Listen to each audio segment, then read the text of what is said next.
Hello, guys. This is the Chapter 4 AP Statistics Review, number 2. I know that I posted this for you guys yesterday, and I wanted you to just practice this on your own just a little bit. For the main part, the first component to the review should be the best one out there. All of this should be just the supplement materials for you guys to just have extra bit of practice on the side, so that you can actually do well or perform better on the test. And that's really all I care about. I'm going to go over the answers in the multiple choice as well as the open-ended for this part 2. So let's get started here with number 4. A soft drink company wishes to determine the popularity of its new line of diet colas among university students. The soft drink company plans to set up several giveaway stands, throughout the campus of a large public university where students can try their soda and then fill out a short survey. University students who take the survey will receive a case of the new Diet Cola as a reward for participating. Which of the following answers would best reduce self-selection bias introduced by the sampling method? So the one thing that should be different from the other sampling methods that you've been reading up to this point is the fact that they receive a case of a new Diet Cola as a reward. So that, in effect, could change a person's behavior. You will be receiving this type of Diet Cola. So whether you feel that this one particular brand is much better than the other one, you will receive that one particular case for after the survey is over. So if I want to actually do the best that I can to survey the students and get the best results, I need to somehow mitigate this, getting the prize at the end as to how that somehow it might affect students' choices because, oh, this is the type of reward I'm going to get. So I might have to, gear towards my selection on some other different ways compared to how they personally feel about particular brand. So perform the same survey scenario at a private university. This is not the best choice because we are already doing it at a large public university. So that should be good enough sample already there. We don't need to do it in a private university. We're just going to assume that large university is a lot better choice at this particular for this particular survey. Provide all participants with a choice from several equivalently valued gift cards to area stores. So now this correctly address the issue with the gift that's presented after the survey. Instead of giving them Diet Colas at the end of the survey, they're giving valued gift cards that is equivalently valued so that, it doesn't really take away from whatever they were trying to do. But rather, instead of getting the colas, they're getting a gift card so that they can just buy with it whatever that they would like to do. Because if the prize is, let's say, colas, then you might only be able to survey people who's interested in that particular brand of cola that they're drinking. What about the people who's not? We want to get their opinion, so give them gift cards instead so that we can entice them to take this survey in a more broader general population compared to only Diet Cola lovers. Run the same survey in local malls. We're trying to do university students, I believe. Yes. So university students means you actually need to go to the universities. Malls would include children and the adults alike. Mail 1,000 surveys to a random selection of people who live in the town. Again, it doesn't correctly address just the university students. Part E, the company should only set up a single stand in a high traffic zone. Okay, so high traffic zone, I'm assuming with the car, so people who can only drive can only take the survey. So we're only taking a handful of them. So we don't want to do that. So therefore, the answer here is going to be B. Number 11, an automobile manufacturer wished to know which of the two paint colors were preferred on its newest line of vehicles. A large, simple, random sample was taken from people throughout the USA who had purchased one of their vehicles in the previous 5 years. Whenever they're asking you to find out the safest generalization, they're really asking you for the population of this entire survey. So how much can we extrapolate from this survey and apply it? What's the general population that we can apply this to? And when you are asked a question like this, it's best to always go for the answer that contains as most of these words or context as possible. So we are talking about people throughout the USA purchased one of their vehicles in the previous 5 years. So you want to pick the answer choice that actually contains all of those components. So only those people who took the particular survey Obviously, yes, but we want to be able to extrapolate that to a much broader population. All future customers of this automobile manufacturer, all future customers, okay, but future doesn't have anything to do with the past 5 years as to how they felt about the car.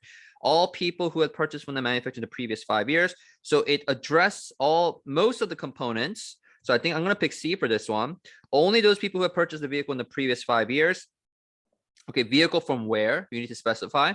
All vehicle owners in the USA. Now that's just too broad of a comparison. So the correct answer is C, because it really narrows down everything that they've been talking about from the vehicle from the manufacturer plus the previous 5 years. A home builder wants to determine the best interior wall design for new buyers. The builder has 2 different types of paint, 5 different types of finishes, and 3 different types of drywall. Which of the following is best way to design an effective experiment? So if you just multiply all the treatments that's been done, that actually comes up to be 30.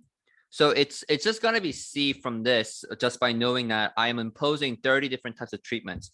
Now, you might also be like, you can eliminate pretty much all the other choices because that doesn't contain 30. But D says a randomized block design blocked on the type of drywall. The blocks here for drywall are 3 of them with 10 different treatment groups. Now, this is not a random block design. Like the blocks are not the dry walls themselves. Rather, they're just part of treatments. There is a specific ways in which you can design a randomized block design. This is not an example of that. All of these are just mentioned or just treatments. So you just have to multiply them and say this is just a random design with 30 different types of treatments out there.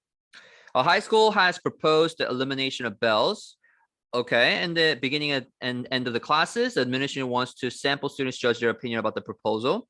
However, it recognizes the difference in maturity from freshmen to seniors affects students' responses, obviously. Which survey method would be best for limiting this potential bias? So we might say freshmen might want the bell to ring, whereas seniors might just want to come and go where, without any particular bells, like kind of sort of like college, right? There's no bells technically. So how would we be able to do this? It seems like if I want to do the survey with just a simple random sample, it's not going to cut it, because if the entire population is these high school students, we want to actually correctly categorize them by grades from freshmen, sophomore, junior to seniors. So this is definitely a stratified random sample.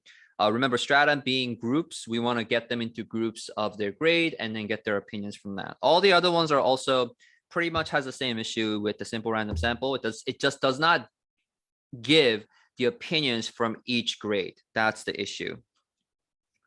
30, in a clinical trial, 30 sickle cell anemia patients are randomly assigned to 2 groups. One group receives the currently marketed medicine and the other one is experimental. So we have 2 different types of medicine, 2 different types of treatments. Each week they're doing a blood tests and the lab technician is unaware. Okay, so that could be kind of a blind experiment of the kind of medicine that the patient is taking. That this design can be best described as. Okay, so first of all, let's go through these. A completely randomized design with the currently marketed medicine, the experimental medicine, 2 treatments. Sounds good, fair enough to me. Match pairs design. Okay, with the currently marketed medicine and experimental medicine forming a pair. That's not true because you're not imposing 2 different types of treatments to one person. It's not a matching pair. These 2 are 2 different types of treatments themselves, and we're trying to compare and contrast what is going on when you're taking these 2 medicines. Random block design with the currently marketed medicine, the experimental medicine as 2 blocks. There's no blocks here. You're randomly assigning people into 2 groups. If they're based on race, gender, age, whatever, then they might be blocked. But they didn't specify. Randomized block design with the currently marketed medicine and experiment. Okay, first of all, yes, there are 2 treatments, but this is not a randomized block design. A stratified design with 2 strata. There's no stratas in this case, I think. Patient with sickle cell disease forming 1 stratum and those without sickle cell disease. But we have all patients to have sickle cell disease. So it's going to be A for this one. A newspaper reporter examined police reports of accidents during the past 12 months to collect data about the speeds of cars and their stopping distances. Okay, so we have speed of cars, stopping distances. Okay, and then as the speed increases, the stopping distance also should increase. The reporter then constructed a scatter plot and computed a correlation coefficient to the relation between a car speed and the stopping distance. All right, so what is this an example of? All of these studies that they did, and with the like these are just types of experiments that you can do. You need to impose treatments. Are you imposing treatments to these drivers? No, you're just examining the past 12 months of the reports of accidents to collect data. This is definitely an observational study, nothing more. 35, a company with offices in 5 different countries is okay. So 5 different countries is interested in estimating the proportion of its employees in favor of banning smoking on the office premises. So you have a question that you want to survey people about, but you have 5 different opinions about it because each of those countries might have different opinions due to the influence of different local social structures, cultural backgrounds, or etc., whatnot. Which of the following is an appropriate sampling technique? Okay, so we definitely want them to be divided up into groups based on their locations or their country. So stratified sample, because the population divided into 5 strata, namely 5 offices in 5 different countries. So 35 should definitely be A. I don't think there's no need for me to go over all the other answers there. All right, so 36, in a clinic, 50 patients with sleep disorders are randomly assigned to one of the 2 different groups. Patients in one group are given medication before bedtime. Patients in the other group are given blindfolds and played soft music at bedtime. Each patient is attached to a machine that records breathing patterns. From the patterns, it is possible to determine whether the patient is awake or asleep. The data will be used to decide which method is more effective in helping patients with sleep disorders. Which of these following statements is correct in the context of this experiment? So it is not possible for this experiment to be single or double blind because human subjects are involved. That is absolutely not true because human subjects are involved, it should be double or single blind. This is only single blind experiment because the experimenters did not include a control group. Single blind has nothing to do with the control group. It just means that the people who's imposing treatment on the subject or the subject themselves, they do not know what they're taking. This is only a single blind experiment because patients will know which treatment they're receiving. That is true because as long as you're like lying on bed, you can actually hear whether like you're going to get played soft music or you're going to be given the medication. Like you need to be physically be given those 2 treatments. So the patients will definitely know. So this cannot be a double blind experiment whatsoever because the subjects or the patients or people who's imposing the treatment to the subjects will know. Although the examining doctor may not. So the examining doctor may be in a separate room. They might be just observing the machine, nothing more. Like what was the machine called? It was the machine that records breathing patterns. So based on that, you can tell whether the patient has been sleeping or not. But this person who's conducting the experiment or observing the data from this machine may not have any idea what type of treatment this patient is going through. So this is definitely C, although examining doctor might not know what treatment they're receiving. All right, so now we're on to our first open-ended questions for the review number 2. So before beginning a unit on frog anatomy, a 7th grade biology teacher gives each of the 24 students in a class a pretest to assess their knowledge of frog anatomy. The teacher wants to compare the effectiveness of an instructional program in which students physically dissect frogs with the effectiveness of a different program in which students use computer software that only simulates the dissection of a frog. After completing one of the 2 programs, students will be given a post-test to assess their knowledge of frog anatomy. The teacher will then analyze the changes in the test scores. Describe a method for examining the 24 students to 2 groups of equal size that allows for a statistically valid comparison of the 2 instructional programs. Okay, so this, again, the biggest challenge you will have in chapter 4 in terms of free response is coming up with your own type of experiment as to how you are going to go about this. So the very first thing you need to do here is you want to see, maybe it's a good idea to kind of draw yourself a little bit of a guideline or a map as to what you're going to write down. What type of treatments are you imposing? You have a computer software versus the actual frog anatomy, the dissection of a frog. And you want to put the groups of 12 and 12, so group 12 and 12 each on those 2 treatments. And you want to see you want to compare their pre-test to the post-test scores and see which method of teaching the dissection of a frog was more effective. So that's the ultimate goal. So to do so, if I want to have an experiment designed so that allows for a statistically valid comparison, it means that we want to actually first match up the students with the similar test scores. So for example, let's say this particular student had 98 points already on the pretest, and this student had 97. Then you will have several other students, but this particular student had 37, and this particular student had like, I don't know, 43. So you want to just kind of give them a pair of each of those students, like a partner, like this. And then you want to give them a random number assignment. Let's say you flip a coin. And then whether it's heads or tails, this particular student will receive a treatment A, that particular student will receive treatment B.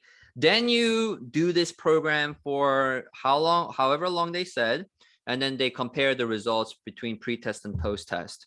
So why do we want to do this as a matched pairs design? Well, that's because we want to compare in a similar level how much the students have already learned. If a student already knows so much about the frogs and their anatomy, it might not show a significant improvement whether you're doing computer software or actual frog. So we're having two different types of students. They're being matched paired, and one person is being given a different treatment than the other, and we're going to be comparing the results. But we're assuming because they already have such a high pretest scores that they're not really going to have a much significant improvement in their scores. Rather, if on the other hand, if I have two similar students who pretty much show that they don't know anything about frog anatomy, whether you take computer software or actual frog, their scores are expected to increase by a lot. But we can compare how much they actually have learned from these programs by comparing with each other as well, by comparing with each pairs. So this is how you would design it. With the actual words, I mean, obviously there's a lot to write down here. So I am not going to go into too much detail about like how I would write it down, but this is how one of the answers that they're looking for. I will post the answer key so that you guys can kind of read it over as to what they would be saying. As long as you entail all these results, use the correct vocabularies like matched pairs design, and compare the results at the end, you should be all good with being able to design the experiment for such feat. So part B, suppose the teacher decided to allow the students in class to select which instructional program. 11 students shows actual dissection and 13 students shows computer simulation. How might the self-selection process jeopardize a statistically valid comparison of the changes in the test scores? Okay, so score on post-test minus score on the pre-test for the two instructional programs. Provide a specific example. All right, so let's say that a student already knows a lot. So we're taking a student who already knows a lot by 98 points. We're giving them the choice of whether you want to do frog dissection or not, or you do the computer software. But they're picking it for themselves as to like what type of treatment that they're receiving. It's going to be all over the place because if you actually allow the students to just pick and choose, we're talking about 13 students who's taking the computer simulation versus 11 who's taking the actual frog, like dissection. Now, this could be okay if all of these 24 students have equal amount of knowledge of frog anatomy, but they don't. There could be some students in the computer simulation where, there's some students who knows a lot about frog anatomy. So even if they do computer program, they might not show a significant improvement because they already know so much. So it's not really due to the programs themselves, not the softwares, but it depends on how much the students already know. So that creates the confounding variable in this case. It gives an alternative explanation as to why certain things is happening. It's not necessarily due to these explanatory variable or the treatments that we're imposing. Rather, it has to do with something that students already know by themselves. So in order to eliminate that, we need to do it much more in a matched pairs design, as we have talked about in part A. So provide a specific example. You would say that it depends on how much student already knows. For example, a student with a score of already a high score of 90 in a pretest, regardless of which software or program that he or she decides to take, they're only going to show little improvement. but it has nothing to do with the software or the treatment themselves. It just has to do with little improvement because that particular student already has scored so high. So if we're talking about effectiveness only being measured by the how much of the improvement has happened over the course of some time by taking these two programs, one or the other, this is going to impact quite a bit because this actually doesn't show any improvement pre and post. So you want to, how to answer for the to provide a specific example to support your answer. Why would this jeopardize a statistically valid comparison? Because it doesn't actually show true measurement of how effective these two softwares were, or how each of these two treatments were. Okay, again, I will post the answer key with the actual description of what the answer, like, you know, how they wrote it down, and you guys can also just kind of compare with that as well. I just want you guys to understand the experiment, the purpose of it, and how to explain it and things like that, like what type of words to use, vocabularies, those kind of things. Number 2, in response to nutrition concerns raised last year about food served in school cafeterias, Smallville School District entered into a 1-year contract with the Healthy Alternative Meals Ham Company.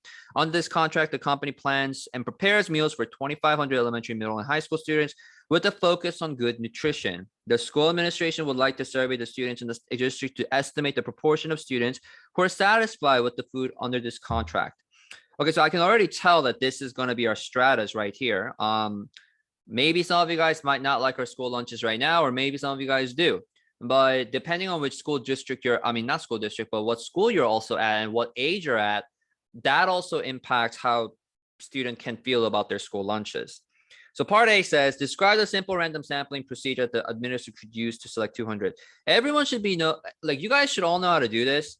The same similar process, assign numbers from 1 to 2,500 because that's the total sample size right now. Then use random number generator to pick 200 students out of 2,500, and that will be your simple random sample, and then give them and ask them opinions about how satisfied are they with the school lunches, you know, something like that. That should be that's a simple random sample that always entails assigning numbers, using random number generator to pick the first however numbers that they're asking you to pick. Part B, if a stratified random sampling procedure is used, give one example of an effective variable in which to stratify in the survey. The actual variable obviously should be the grades. Explain your reasoning. Like I said before, based on which grade you're in or which school, I shouldn't say grades, I should say school. We have 3 different types of stratas here: elementary, middle, or high school. So we have people ranging from 1st to 6th graders, 1st to 5th graders, 6th to 8th graders, and then 9th to 12th graders, high school students, middle school students, elementary school students, and we can get valid opinions about how they feel about lunches from each perspectives of young children to preteens to teens. That would be our advantage. It really builds into part C answer also. Describe one statistical advantage of using stratified random sample over simple random sample. Simple random sample could mean that it doesn't actually take into the consideration of the opinions based on their age. Age is a confounding variable here. The opinions of how students feel about the school lunches can be impacted by what grade they're in. As they are older or when they're younger, when they might not care about food so much, their opinions could be towards certain directions. So if I actually have stratified sampling method for this, we can actually have the opinions from each prospective schools and get their opinions that way. It's whereas simple random sample actually completely ignores that fact. It just gives you 2,500 people. It could actually miss out an entire strata completely. Like, you know, it could happen, randomly speaking, it could have more elementary students, elementary and middle school students, and then we might not have a perfect representation of a high school students. Maybe I have 1,000 here, 1,000 here, and a 500 there, just because of how the random sample was designed or by probability. So by doing this, it doesn't give you a really correct representation of all the high school students here, which can create some sort of a error or issues with the statistical data that you can find from this type of way, or a simple random sample. Again, the actual answer key, I'll upload it, but this is the idea that I want you guys to keep in mind when you're writing the answer for the free response here. All right, so now we're back to the multiple choice. A school committee member is lobbying for an increase in the sales tax to support the county school system. The local newspaper conducted a survey of county residents to assess their support for such an increase. What is the population here? Okay, so it says school committee members lobbying for an increase. The newspaper conducted a survey of county residents. So it should be all county residents. Who did you select for the sample? And what does the sample represent as a whole group? That's the key here. Manufacture, bake. Okay, so this is the same type of problems before. We have 4 different types of temperatures, 2 different types of pans, and 3 different types of ovens. 4 times 2 times 3 is 24, so it should be B. So we should have 24 treatment groups here. 32, for which of the following purposes would it be most unreasonable to use a census for this? Census is a general conclusion that you can make by surveying every single members in the population. So we want to pick the one that has the highest number in the population, because the more people that you need to survey, the less likely it is that it's going to become feasible. To determine the proportion of students with learning disability in a small rural area high school, can you actually go around and ask all the students in a small rural area high school? Yes, you can. To determine the proportion of red snappers with the high mercury levels in the Gulf of Mexico, I mean, how in the world are you going to pick all the, you literally need to measure the mercury levels of all the living red snappers in the Gulf of Mexico. I mean, that could be millions, billions. You never know how many red snappers could be living down there. So this actually seems to be very unlikely that it could be used as a census. To determine the difference between the proportion of engineering professors and the business professors at a large universities, you can physically count them and literally go and ask them, one by one. I think that's doable. Determine the mean wage earned by construction workers in a small town. Again, the key word here is small. Yes, there could be a lot of construction workers there, but I highly doubt it's going to be more than the number of red snappers in the Gulf of Mexico. To determine the mean selling price of houses in your neighborhood, can you actually go around your neighborhood and ask all the houses? Again, it's not more than the number of red snappers in the Gulf of Mexico. After a frost warning was issued, the owner of a large orange grove asked his workers to spray all his trees with water. The water was supposed to freeze and form a protective covering of ice around the orange blossoms.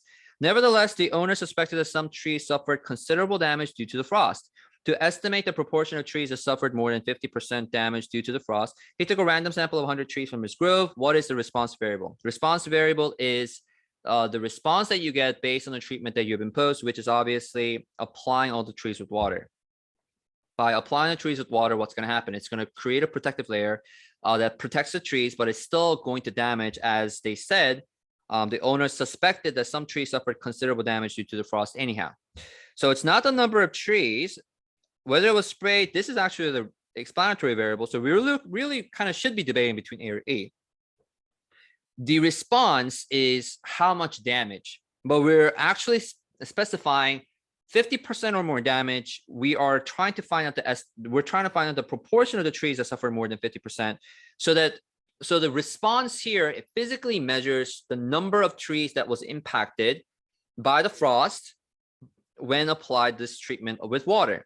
So the proportion of trees that suffered more than 50% of the damage due to the frost, that's actually something that you're trying to figure out. But so the response variable actually here is E, whether it suffered more than 50% damage or at most 50% damage. So it means, did you go over 50 or less than 50? That's the response. It's either yes or no type of thing. This is kind of a statistical findings based on your response variable. So the actual response variable, the more appropriate thing to say for this is E. All right, so the last thing that we're going to be doing here, again, design an appropriate experiment. Chapter 4, free response. There's a lot of questions that actually ask you to design an experiment. Your test also contains one of those questions as well. So salmon farmers have a choice, 3 different types of food for choice, 2 different breeds. They want you to design an experiment in which you feed the different types of food to the 2 breeds of salmon. So we have sockeye and chinook, and then we have A, B, and C for our food. So we have 6 different types of total treatments that we are imposing here. Now, the very first thing that we want to do is, obviously, these salmons are varied based on their weight, and we want to compare how much did they have gained weight, not the physical weight after they have been fed these types of food after 10 weeks, because we don't know where their starting point is. So the very first thing that you must do is measure their weight, kind of like the pre-test scores from the previous FRQ. Measure their weight by, what is it, kilograms, pounds, or whatever. Measure their weight before imposing the treatment. Then after that, we are going to randomly select, because it doesn't really matter if they're, oh, this fish was weighed more than the other, or so we're going to put all the higher end, the high, weighing fish on one category versus the other. We want to completely randomize whichever salmon goes to which, but we actually have the groups, or in this case, blocks here, sockeye or Chinook, right? So we are going to separate them by sockeye and Chinook, and we're going to randomly select. So we can do a simple random sample of 10 each, right? So we have 30 sockeye and we have 30 Chinook. So we're going to first block them by species. So that's sockeye and Chinook. We have 2 blocks here. And then we have 30 of those respectively, because they said, oh, we have half of those in the context here. So assign numbers from 1 through 30, pick 10 using random numbers generator, and give the first 10 salmon type A food. Repeat the process twice. Or you can say repeat the process one more time, select another group of 10, so that we have the simple random number generator to pick out another 10 numbers, and that will be given type B food, and give them type B food, then the rest type C food. Repeat the process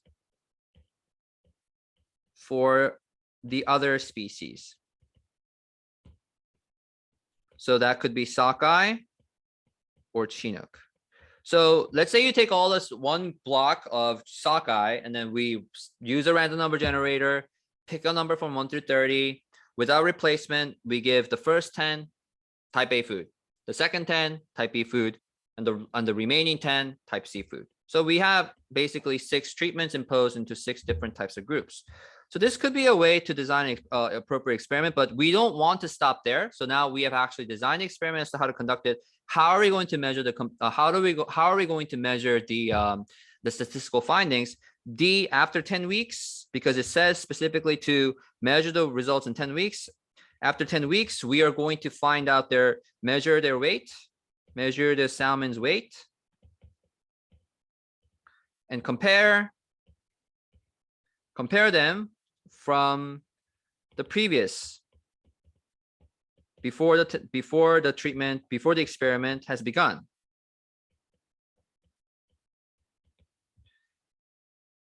Then find the average overall growth in weight for each of the treatments and blocks. So we should have basically 6 statistical findings. If it's a sockeye with type A, what was their average increase in the overall weight? If it was Chinook with A, what was their overall increase in the weight? And things, and so on and so on. And so that will be able to give you a statistical findings of how well do the salmons gain their weight from each type of food. Is your design a single blind, double blind, or neither? Okay, so the subjects here are salmons, but obviously they're not human beings, so we can't really say that, oh, they were blind to this test. Rather, there are people who's actually imposing the treatments.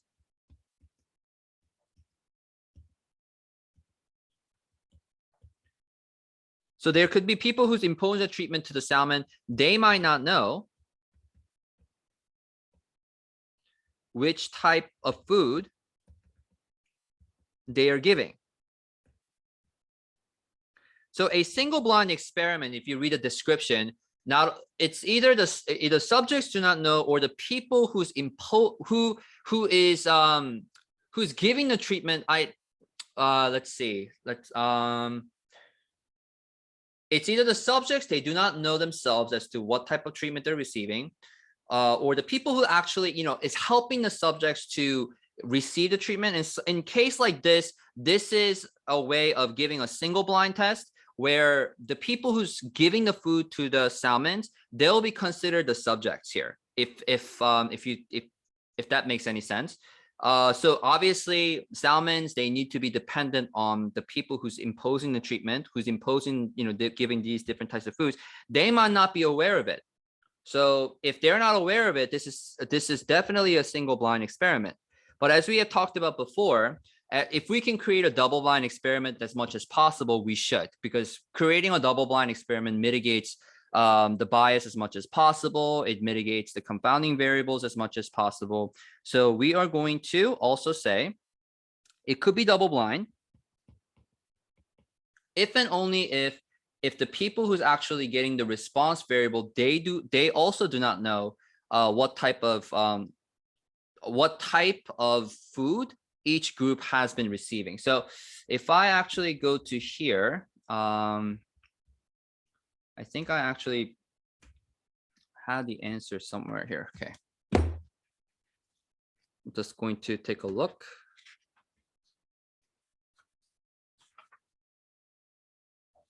Yeah, so this design can be single blind because of this.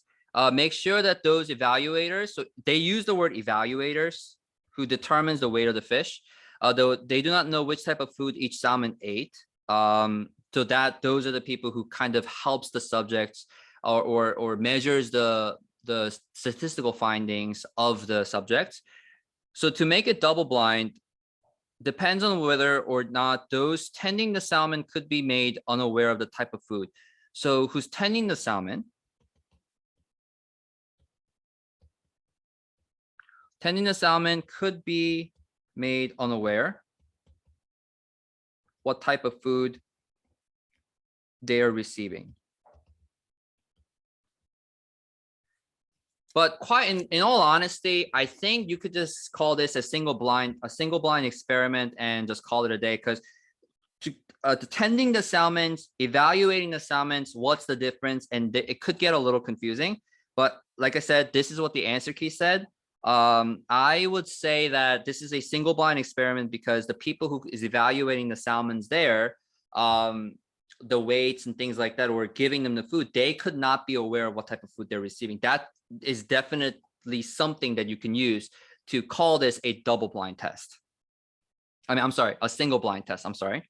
So for double blind, it might be a little bit tricky. So I'm just going to leave it on the side, but definitely say this. And I think you should be able to get credits for that in the free response. All right. So hopefully this helped in part 2 of the review.